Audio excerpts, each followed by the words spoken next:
Hey, happy Thursday. Jack Tubbs from the J Team at Real 81 here in Surprise, Arizona. Reaching out to you again, just saying happy Thursday. Hope you're all having a wonderful day.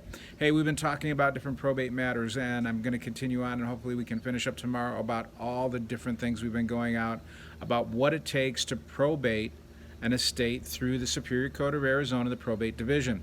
Now, we've talked about assigning it, how you get assigned to be a personal representative, whether it's formal, informal, whether it's intestate or intestate. We've talked about the duties. We've talked about taxes. Now we're talking about closing.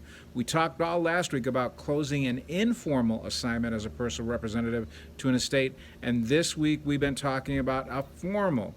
And the main differences is that once again, either we have a will or a trust or something in play for the informal because it already names who the trustee or the person in charge of the estate is going to be. The wills will say this person is going to be the executor. The trust will say this person is going to be a trustee, and that's pretty much all we have to do is show that to the court. And there's an informal assignment because usually everything is spelled out in the will or the trust of how the assets of the estate are going to be distributed.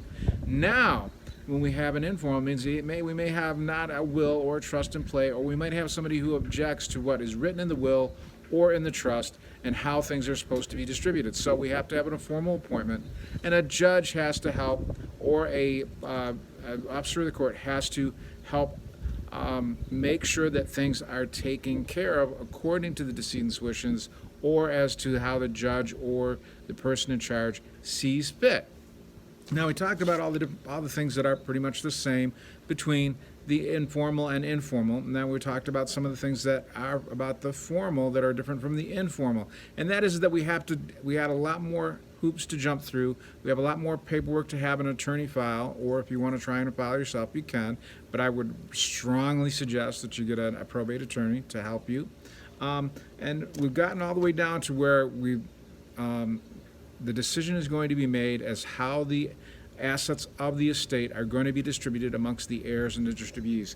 That we have to have an order approving the final distribution. A decree of settlement and distribution is what it's called, and that's the PB form or probate form 510.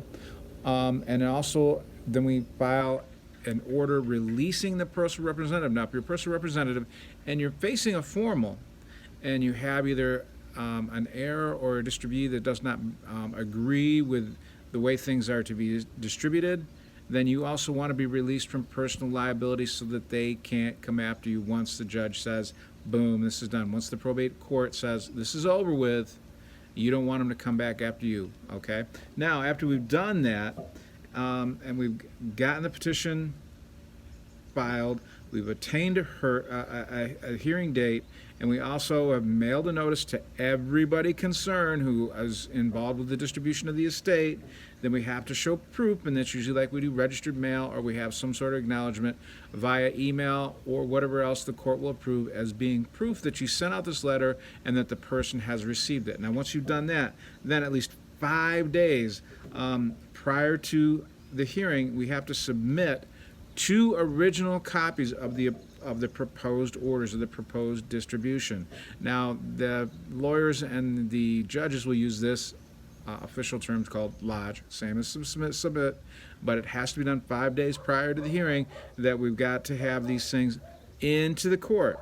And then after the hearing, we have to obtain an order signed by a judge or commissioner, and then we have to record any deeds and any other things that pertain to the distribution of the assets of the estate.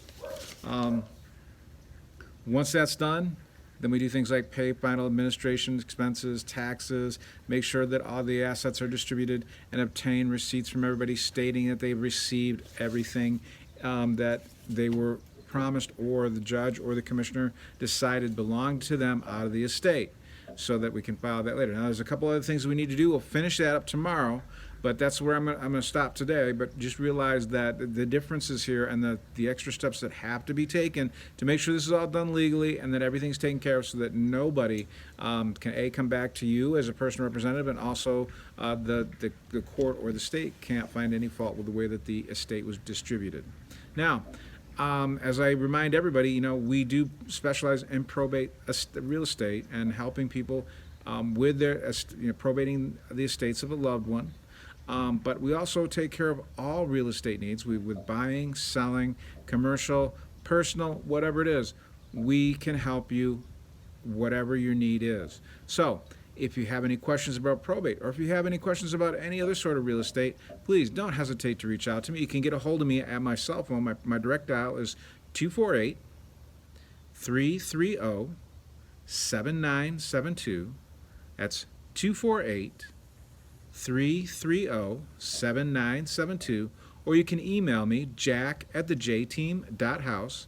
That's jack at the word J-team, and that's the J, just the letter J, and team at .house. Not .com or .org, but .house, because houses is what the mainstay of our real estate business is. So, once again, I want to bid you a wonderful Thursday. Please don't hesitate to reach out with any questions that you may have about probate or other real estate matters. And I will be seeing you tomorrow, and we'll finish up closing out a formal estate in Maricopa County in the great state of Arizona. Have a great day. See you tomorrow. Bye-bye.